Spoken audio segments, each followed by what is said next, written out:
ایک ایسا شخص جس نے اللہ کے نبی محمد صلی اللہ علیہ وسلم پر کالا جادو کیا اور حضور پاک کو 6 ماہ تک تکلیف رہی، وہ تھا لبید ابن عاصم، بنو زریق کا خطرناک منافق یہودی جس نے شیطانی سازش کی، محمد صلی اللہ علیہ وسلم کے قریب بیٹھ کر چپکے سے کنگھی میں سے بال چرا لیے، پھر اندھیری رات میں خشک کھجور کے پھول میں 11 گرہیں باندھی، ہر گرہ میں جادو کے کلمات پھونکے اور زہرآلود کنویں کی تاریک گہرائی میں پتھر کے نیچے دفن کر دیا، جس سے اثرات شروع ہو گئے۔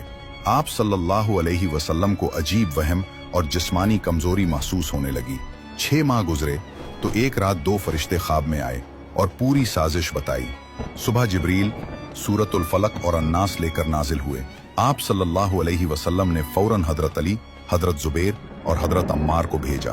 انہوں نے کنویں کا پانی نکال کر پتھر ہٹایا تو وہ گٹھڑی ملی اور حضور پاک کے سامنے پیش کی۔ جیسے ہی آپ صلی اللہ علیہ وسلم نے آیات پڑھنا شروع کریں تو ایک ایک کر کے گھیری خود کھلتی گئیں۔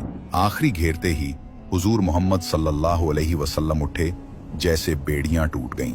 صحابہ غصے میں بولے، لبید کو قتل کریں؟ لیکن نبی رحمت صلی اللہ علیہ وسلم مسکرائے اور فرمایا، اللہ نے مجھے شفا دے دی، میں اس کو معاف کرتا ہوں۔